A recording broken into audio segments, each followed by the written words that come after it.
Hi, this is my review of the Mont Marte Gallery series brush sets. I have a 4-piece and a 5-piece set. The first set comes with a round 2, 4 and 6 and a mop and a 12. The second set comes with a flat 4 and a flat 12, a round 6, a 16 and a mop 16. Today I'm going to be using some Prussian blue paint and just doing some mark making just to show you how each of the brushes perform. I do write down as I use each brush, so if you want to know what brush I'm using at the moment, just pause it and have a look, and it should be just written next to each one. So this one has the round 16 and the mop 16 and the flat 12 on the side. Okay, the next one is the mop 12. And I just wanted to see how it picked up the paint, which was quite good. And now I'm doing the round 2, round 4 and round 6. These are quite small detail brushes, they actually turned out quite well.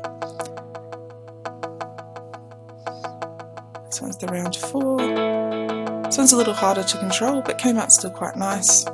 Able to do fine detail, that sort of thing. And this one is the round 6. This one has shorter bristles than the round 6 that's in the other set. So I believe this one's for detail, but the other one is a bit more of a longer brush for sort of other painting. This one here is the flat 4. It's quite a good little bright brush. And see how much longer these bristles are? It's a lot harder to control. So what I wanted to do is some mark making just to show you how each of the brushes perform. That's all of them, and then the brushes corresponding with each one. So we have the round 16 and the mop 16 on the left. Then we have the flat 12. And that one there is the mop 12, the round 2 and the round 4. And these ones up the top are the round 6 with the long bristles, the flat 4 and the round 6 with the short bristles. So I'm going to be doing a little bit of painting in this watercolour book. I picked that up too. It's quite good. It's got perforations to the side so that you can tear out your sheets of paper. And just remember to pop a bit of cardboard underneath this just so it doesn't bleed onto the other pages.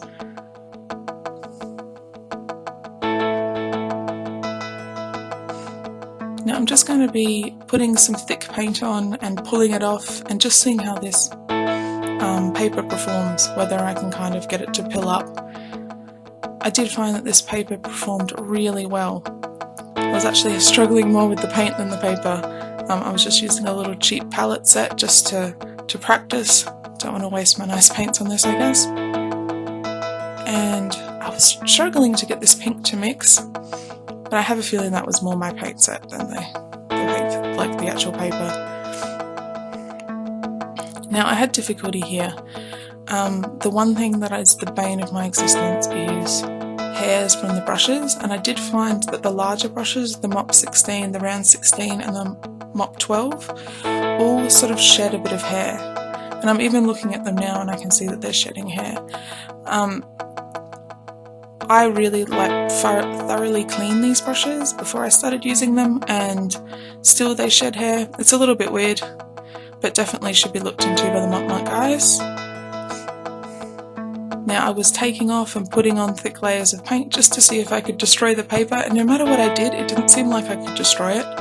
It still came out quite well. It didn't really buckle a lot, which is great. And just to cover up that scratch at the bottom where I was trying so hard to get the little hairs off, I'm going to be doing a little bit of a forest scene at the bottom. Just to see the detail brushes. And I'm using all the little detail brushes to do this part. Just little branches and so on and so forth.